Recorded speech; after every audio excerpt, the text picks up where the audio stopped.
So, nung nag-enroll ako sa The Billy Week, makikita mo yung mga students dun sa launch na nagpo-post ng yung mga finished product nila, yung mga nagiging problem nila, pero ano nila na naso-solve nila yung problem nila while baking and cooking. So, siyempre dun ma-encourage ka na do your best, na huwag kang tamarin. Sila nga nakakaya nila, eh, ikaw pa kaya, gano'n.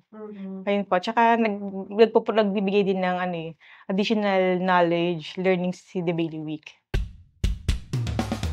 Welcome to Out of the Oven, where Filipino entrepreneurs share their journey. I'm Grace Parazo, founder of the Billy Week Academy. You'll hear from our students, instructors, and inspiring guests to help you grow, not just in business, but in real life. Because if they can do it, so can you.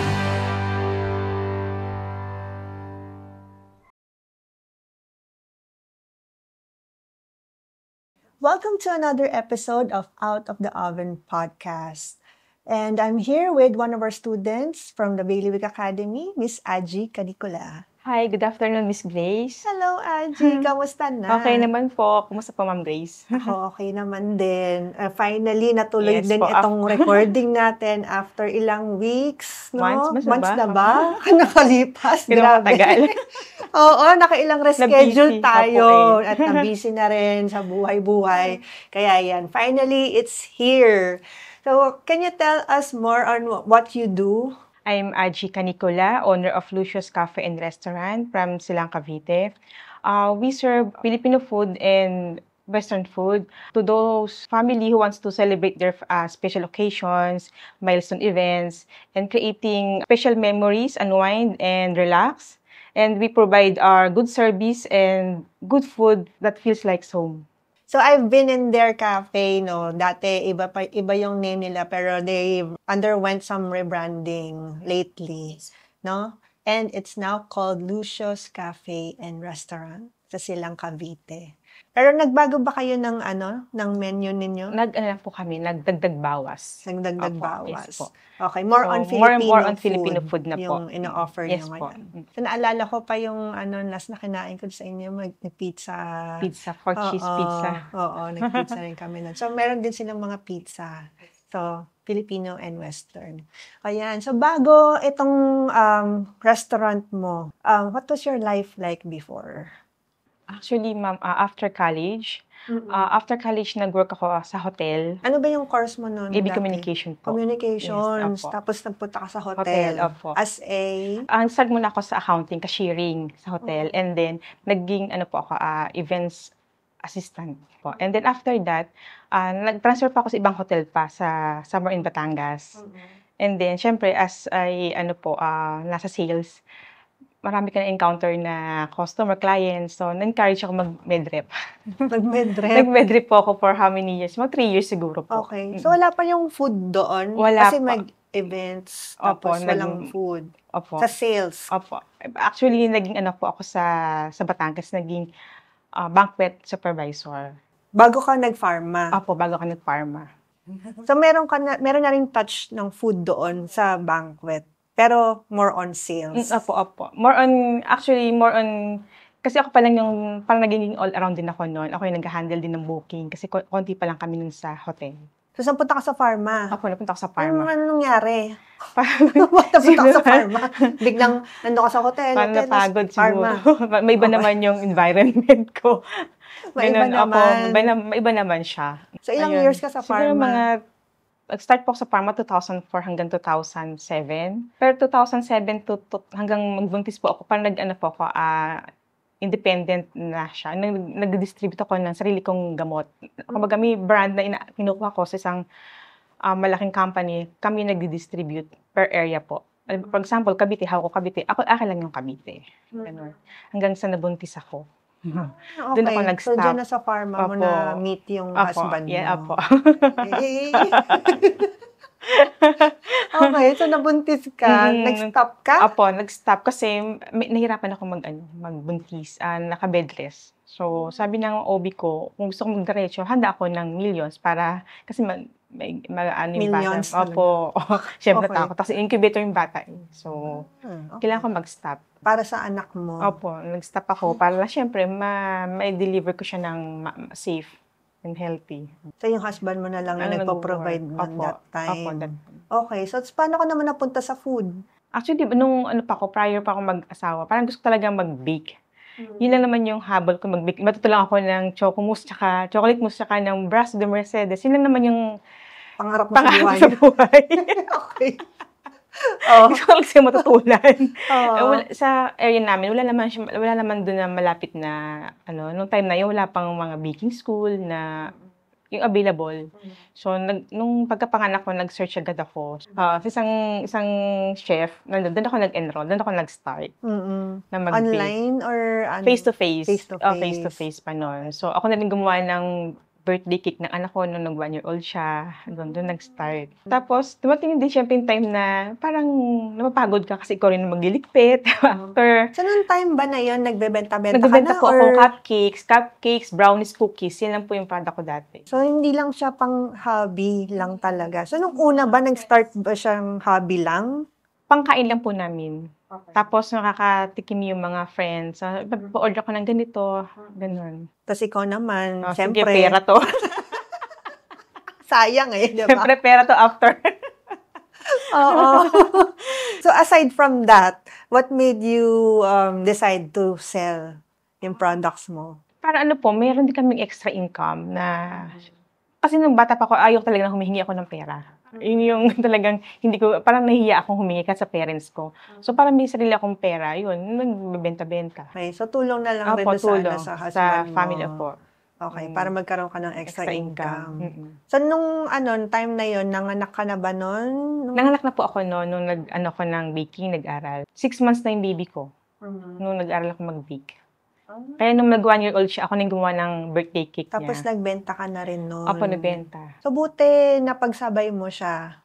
Sa bahay lang naman kasi, so madali lang. So, sa sarili mo lang rin kitchen Opo. ginawa. So, paano yung, kasi ako, naranasan ko rin yung ganyan na kapag yung tulog yung anak, Anak doon. tsaka ka magbe-bake, diba? Doon po sa gabi. So, ganun ka rin. Ganon din po ako. Ganon kami. Pagka narinig mo na umiingit na, akit ka na. Silipin mo na siya. Kasi yung iba, ang dami nating mga students na ganyan din, no, na pinagdadaanan nila ngayon. Yung iba, hindi daw sila makapag-bake na talaga, tapos makabenta.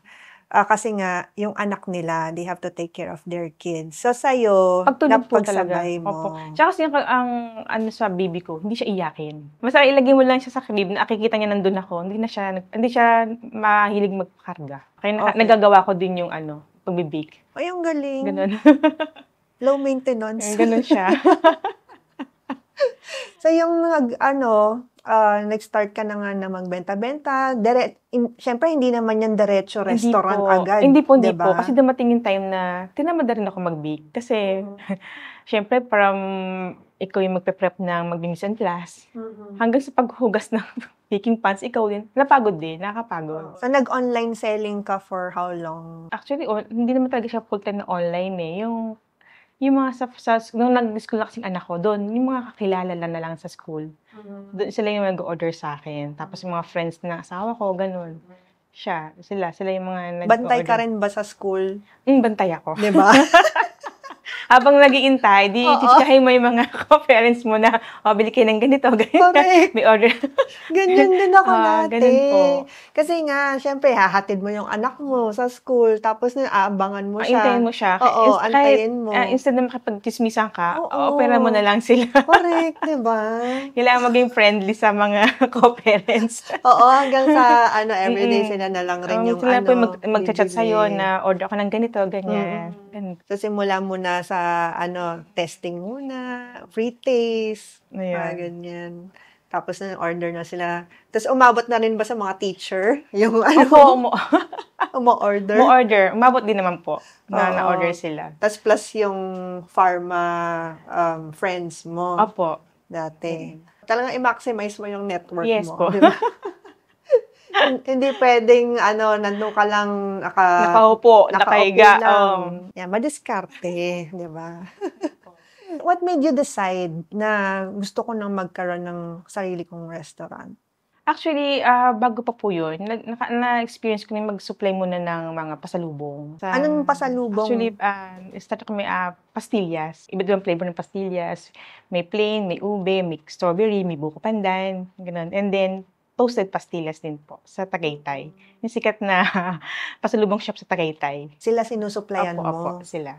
Ano yun? Ayun. Consignment yung ano mo? Actually, pag nag-deliver po ako ngayon, the following week, yung cheque, parang consignment, kasi yung mga nabenta, yun ang i-check sa akin. Tapos may reorder din sila. So, every Monday, yung mag-chat sila sa akin, or mag-text na, deliver po kami ng ganito, ganyan, ganitong karami. Tapos nauso din yung salted egg potato chips.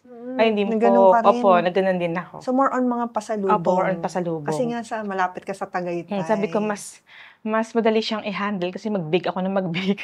Inuna ko po kasi ito, sure market na. Hanggang nag-pandemic. Tapos nag-pandemic. Nag-pandemic kasi medyo, syempre nag-lockdown. Yung may mga stocks kami doon, hindi kami nabayaran. Talaga? Doon sumama yung loob ko na napagod ako. Napagod ano ba kami. So, medyo marami-rami yun. Marami din. Kaya noong nag-re-order sila, hindi ko na, kasi hindi na mabayaran sa akin yung... Tapos magre-reorder pa? Ano naman yon? Pag mga to, puhunan ko na.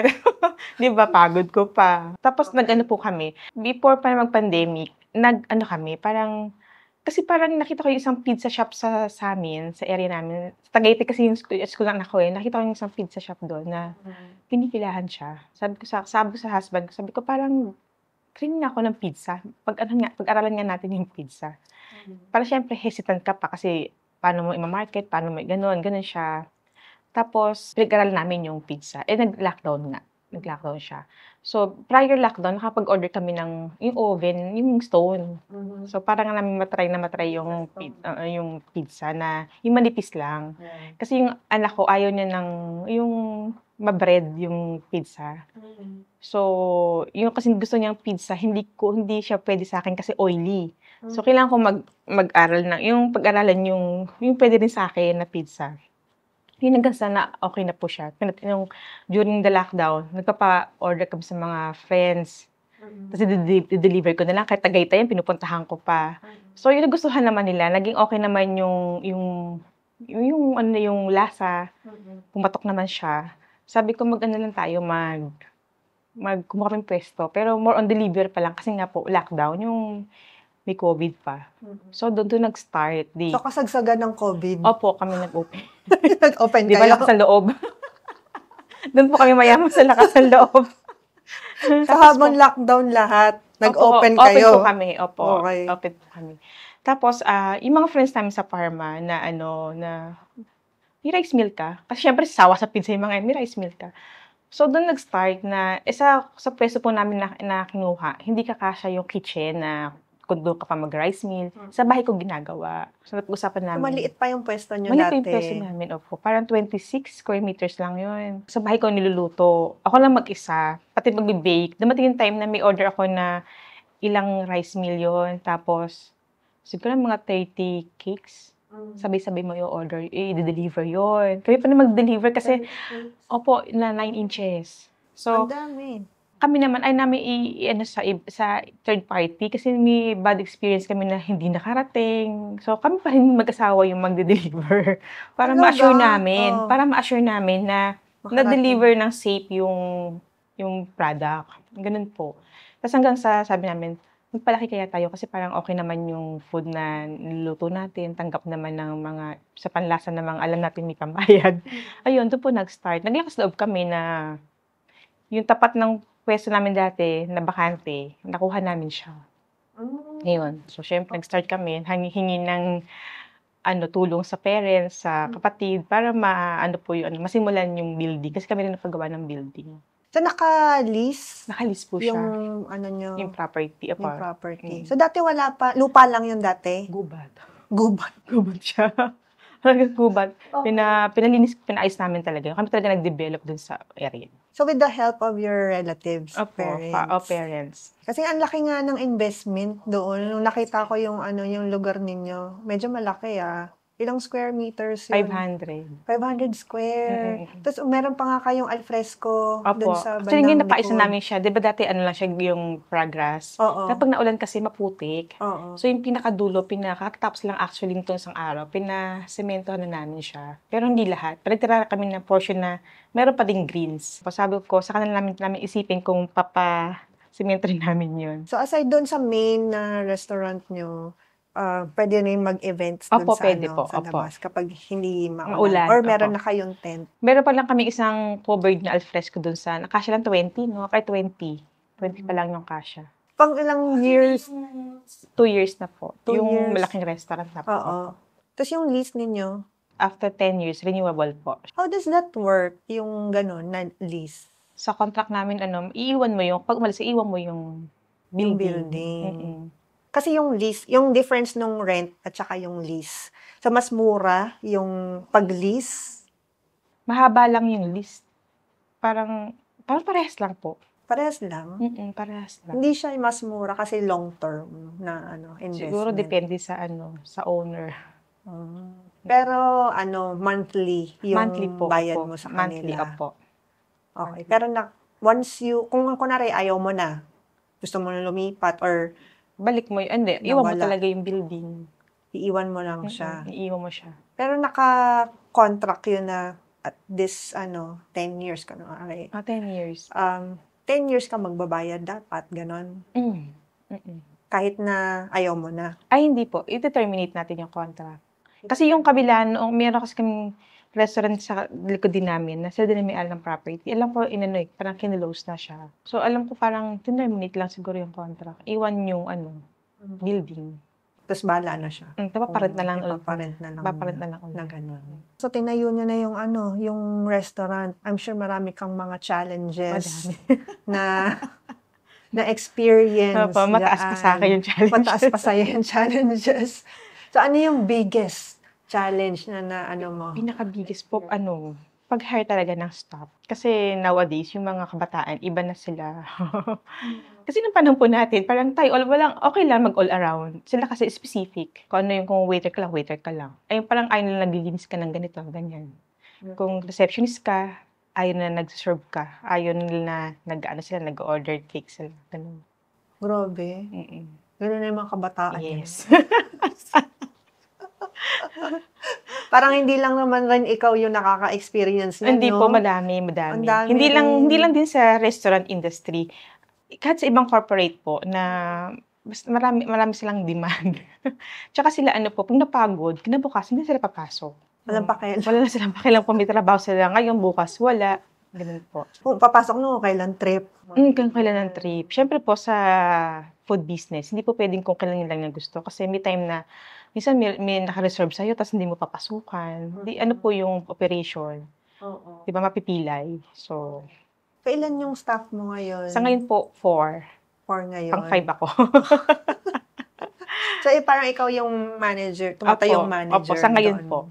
Pero siguro eventually, pangarap ko din naman namin maglagay ng manager. Kung pag nakita mo na yung tamang tao Tamang tao. para doon. Okay. So, ano yung first successful product mo?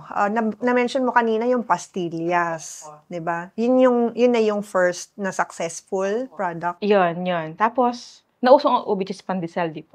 Ayun, din. Kasi parang yung original kasi medyo may kulang. So, nung gumawa ko ng sa akin, yun pumatok talaga yun. Yun yung time na, minsan din kami tutulog, mag-asawa, kami lang yung nagbe-bake. So, marunong rin mag-bake si husband. Marunong din po siya, pero kung seryosohin, kaya niya. Ba't parang may narinig ako tumatawa dun sa bandang doon? Tsaka, pinakano siya, taga-bilog, di ba? Bilogin mo siya, gano'n. Minsan taga-salang din, taga-hugas ng mga baking pans. At least maasahan mo naman sa part na yun. Wala na problema dun. Okay. So, no choice naman siya. No choice po siya. So, pastillas, iba't ibang flavor, tapos ube pandesal. Tsaka ngayon yung salted egg potato chips. Actually, ngayon may naghahanap sa akin yung mga regular customer ko dun sa chips. Hinahanap, balik mo. Sabi niya, balik mo sayang kasi yung talaga yung best seller mo dati. Ay ko, sige, babalik natin. Ayan, abangan nila, di ba? Ang Abangan niyo pagbabalik, po. ang pababalik ng potato chips ni Angie. Hey, if you're feeling inspired by this episode and you're thinking, maybe I can do this too, I've got something for you. We have free baking and cooking classes waiting for you right now at the Bailiwick Academy. They're a great way to get started, explore, and build your skills. And the best part? When you sign up, we'll give you a 500 peso bonus voucher you can use on any of our paid online classes. So if you're ready to take that next step, just click the link below, create your free account, and start learning today. Hope to see you inside. Now let's go back to the video. So aside from those, yung bestseller dito sa restaurant mo ngayon? Ano po, nung nag-start kami, taga-pizza, yung 4 cheese na flavor, and then chicken wings, especially the Korean barbecue po. Yun po yung bestseller. And the Big Mac po. Bakit ka nga pala nag-rebrand? Kasi dati Magnify ka, di ba?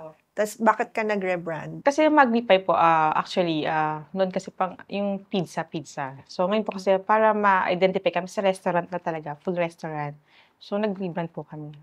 Tulicious. So, to honor din po yung lolo ko na nag-provide sa amin nung estudyante ako. So, galing pala sa lolo mo, si yung Lucio, pangalang Lucios. Bakit mo naisipang ipangalan sa lolo mo? Yun nga po kasi siya yung provider namin. Nung kami estudyante, nung kami lumalaki, siya po yung nag-guide. So, siya na rin yung nagpaaral Nagpaaral sa po, inyo? opo. Katulong ng father ko. Kasi yung father ko po is nag-iisang anak. So, sila nagtulong. Kaya kay Lolo Lucio po. And then, kasi nga po may coffee din kami. So, may coffee farm po. Actually, yung family ko po, yung business nila is farming, coffee farming, tsaka kakao. So, that was back then. Ngayon, Opo. wala na siya. Kakao po meron pa. Actually, yung tabliya po namin na ginagamit, supplier din ng father ko. Kumbaga, meron lang third party na siya magpaprocess ng kakao. Kasi ako pa rin, hindi ko na po kakayanin. So, doon na lang po sa kanya, sa kanya babayaran after niya ma-process yung kakao. Okay. Kumbaga yung kakao po namin. So, yun yung ginagamit nyo ngayon? Opo, ano po yun? Mga farmers po ng silang. So, you're supporting mga farmers opo, local, din. opo. Kaya pala nung dun sa mural nyo, Opo, nakita niyo na ba? kakao. Opo, nakita niyo na po yung nandun, sa sa picture. Opo. Oo. So, yun Na din yung mukha po ni Lolo Lucio po yun. Oh, Okay. wow. Ay, yung lolo mo, mahilig ba siya sa mga events dati? Konsehal siya dati ng silang, si Lolo Lucio. So, mahilig din siya mag-attend ng mga political event. So, nandun siya doon ginaganap sa bahay nila yung mga ano? Opo, marami po napunta sa amin na mga kilalang politicians. Kasi nung nag-stop din po sa politics yung lolo ko. So, yung humihingi ng advice, ganyan po. Tapos, yun nga, kumbaga yung ng lolo ko, hilig na yung nag-entertain ng bisita. Tapos papakainin niya, pagluluto namin, ganun po. Kumbaga, ayaw niya namin nagugutom sa bisita. So, kaya itong ginagawa nyo ngayon sa Lucios is mga event. Events po, opo. Oo. Kasi you want to Yung remember celebrate po, opo. yung mga memories Yes po. with your lolo Yes. before. So, paano naman nakatulong yung The Bailiwick Academy sa'yo at sa business? So, nung nag-enroll ako sa The Bailiwick, makita may mga students dun sa launch na nagpo-post ng yung mga finished product nila, yung mga giging problem nila, pero nasa-solve nila yung problem nila while baking and cooking. So, syempre doon, may encourage ka na do your best. Na huwag kang tamarin. Sila nga, nakakaya nila, ikaw pa kaya, ganun. Ayun po. Tsaka, nagbibigay din ng additional knowledge, learning si The Bailiwick. So, it's your source of motivation, Yes po, opo. yung mga students natin sa lounge. Kaya yung mga students namin dyan, ayan, continue posting lang dun sa sa ating student lounge kasi hindi mo alam kung gaano karami yung nai-inspire ninyo when you post. Yan, katulad ni Aji. Si Aji tahimik lang yan. Silent reader.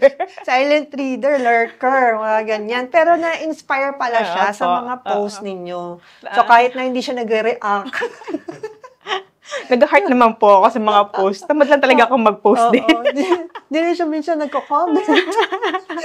Pero look at her now, di ba? Kung ano yung ginagawa niya. And I'm so happy na na-inspire ka naman sa mga ibang students natin. Alam ko na nag-culinary ka rin, Opo, 'di ba? Okay. before pandemic, nag-culinary ako. Basic lang po. Really? Opo, kasi hindi kaya na ng oras ko. Kasi yung oras sa school, hanggang 4. Yung anak ko, kailangan ko sunduin ng 2:30. So, walang susundo po. So, ang napasukan ko lang basic every Saturday. Every Saturday lang. Kasi plano talaga namin nung mag-abroad.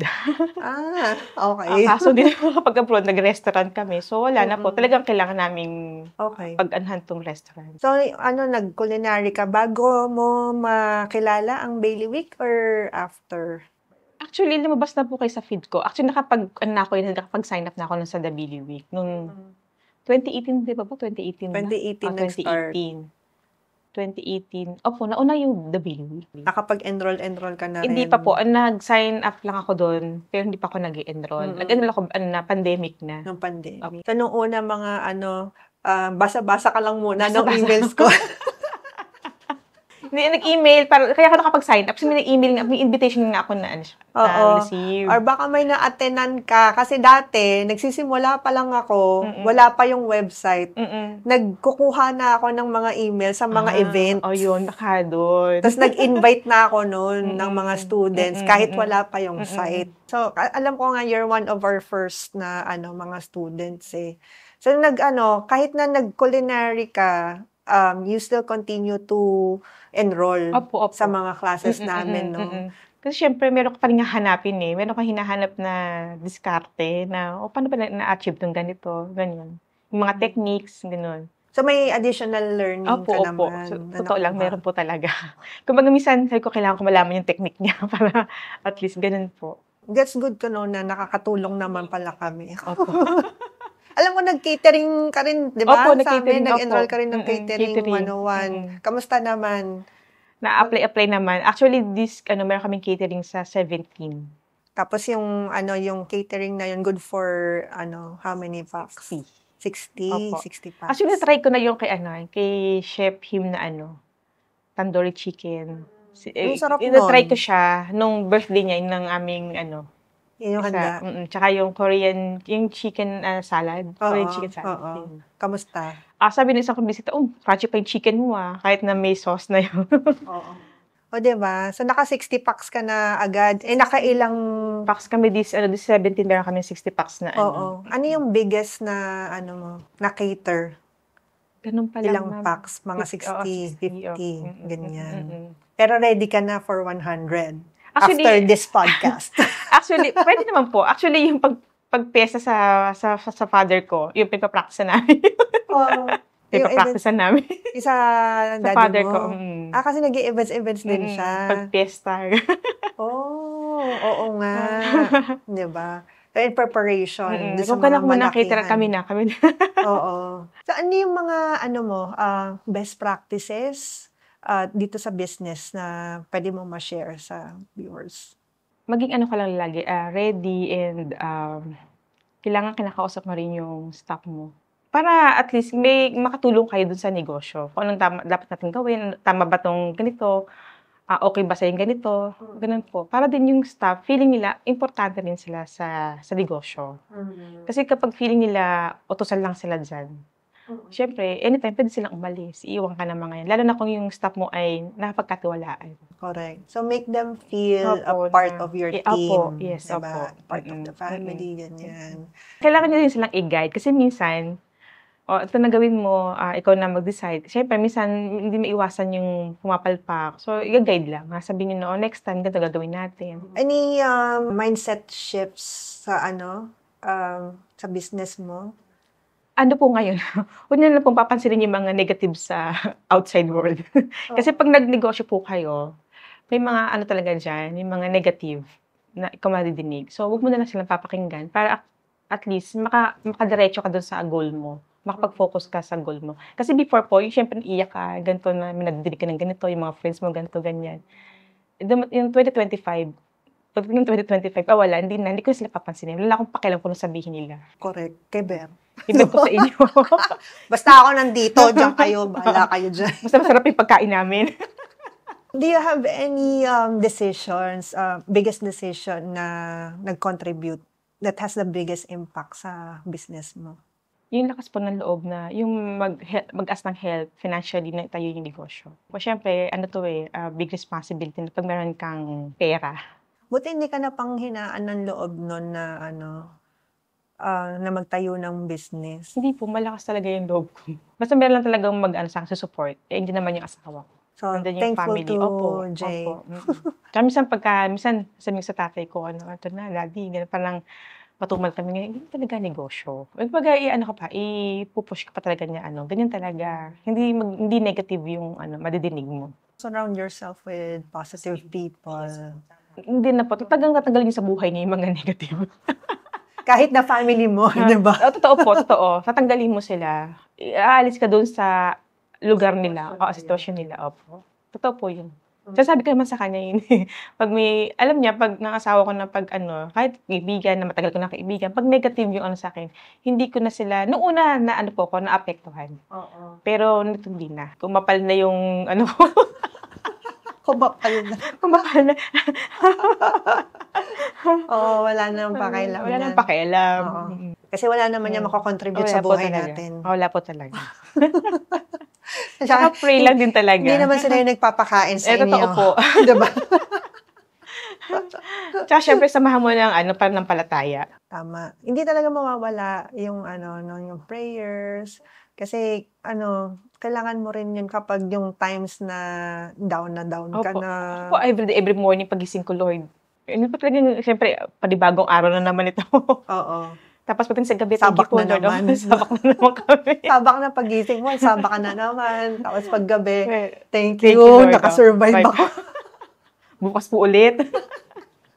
Ganun po. Oo, hindi naman talaga papabayaan. Do you have any advice sa mga viewers natin na gustong magsimula ng kanilang food business or yung mga natatakot na magsimula? Sa lahat po ng mga momshies dyan or kahit po mga daddies na gustong, alam niyo po, magnegosyo ng food or restaurant, ano po, mag-ano po muna kayo, mag-enroll ng mga iba't ibang klase ng recipe, ng kung baking man yan, ng cakes, ganyan, or kung food.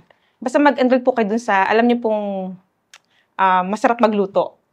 Tapos ano po, samahan niyo rin po ng lakas ng loob pag mag-open po kayo ng isang negosyo. And then, syempre, pray kay God na i-guide po kayo kung ano man yung tatahakin yung pangarap sa buhay para at least nasa tamang landas tayo. Ayun po. Basta continuous learning lang po. And syempre, saan pa ba sila mag-enroll? Diba? Syempre po sa TBA na. At saka po talaga, tanggalin niyo po yung mga negative na people sa buhay niyo. Wala po talaga may tutulong yan. Oo, correct. Bago tayo magtapos, ayan, meron tayong ditong icebreaker. Nakakatakot to, Ma'am Grace.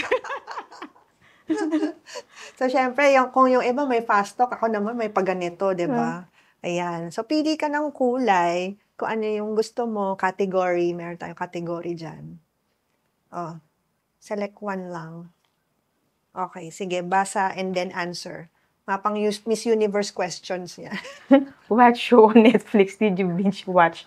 Yung Barang Slipas. Ayun, ang dali. Nanonood ka ba sa ano? Opo. May time ka pa. Pampatulog. Pampatulog. Okay. Pero Ano yung latest? ang latest ko yung ano ano nga to? Tingnan mo yan. Yung yung game. Squid Game. Squid Game, di ko pa matapos-tapos. Kasi pag Oo. nabobore ako dun sa episode, hindi ko siya matagalan na talaga. Tutulog. Talaga? Pag nabobore ako talaga, balikan na lang kita. Pag Nabore ka sa Squid Game? Pag may time na nabobore ako yung yung iba dragging. Medyo mabagal. Parang nababagalan ako sa ano. Oo. Ano ba? Patay na akong patay. Ganyan. Ang dami mo pa sinasabi. Dami kasi. Oo, hindi na lang patay na eh. Hindi ko pa siya natapos hanggang ngayon. Pero dati, nung hindi pa natayo yung restaurant, kaya kong tapusin. Nakapagtapos Ano ako. mga favorite mo? Ano ka ba? K-drama? K-drama. K-drama. Pero and then napagsabay ko ang Squid Game tsaka si Incognito Okay. May time ka pa. Papatulog talaga siya. Yung Oo. hindi ka makatulog sa gabi, yun lang. Oo. So, buti may time ka pa, hindi yung pag-uwi mo, plakdakan. Ay, minsan ganun. Kagaya kagabi, talaga uwi na tayo. Parang iniwan ko na yung stop namin dun sa shop. Uwi na tayo.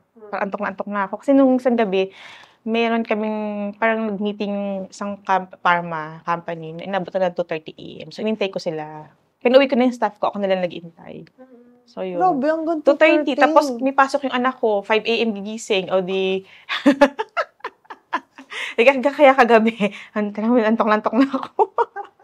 Na dapat magbibig pa ako sana kahapon. Kaso lagi lalambot na yung katawan ko. Wala, nandun ako nakapag-big. Hindi ka nag-set ng time. Wala, pag napuwi talaga ako, wala akong itulog yun eh. Oo. Di bale, basta umorder sila. Mm. Okay lang yan. Okay. So, invite mo naman yung ating mga viewers to, what's the best way to contact you? Invite them to visit your place. Inviting you po na mag-visit sa aming restaurant, sa Lucius Cafe and Restaurant in Silang Cavite po. And you may reach me at 0917-508-6919. We're open from 10 AM to 10 PM, Tuesdays to Sundays po. See you there. Maraming salamat Thank you sa'yo, po, Ma'am Angie. Grace. Sa tiwala. Ayan, guys, that's the end of our podcast for today, and I'll see you next time. Bye. That's it for today's episode of Out of the Oven. I hope you found inspiration in our guest story and pick up something you can apply to your own food journey. At the Bailiwick Academy, we believe that passion, when nurtured, can become a source of confidence, income, and freedom. And if our guests did it, you can too. If you enjoyed this episode, don't forget to follow us on Spotify and leave a rating. Subscribe on YouTube, give it a thumbs up, and hit that bell. Follow us on Facebook for behind the scenes and bonus content. And if you're ready to start your own journey in the kitchen, visit www.thebailiwickacademy.com and explore our wide range of online classes. Until next time, keep baking, keep believing, and remember, great things happen when you step out of the oven.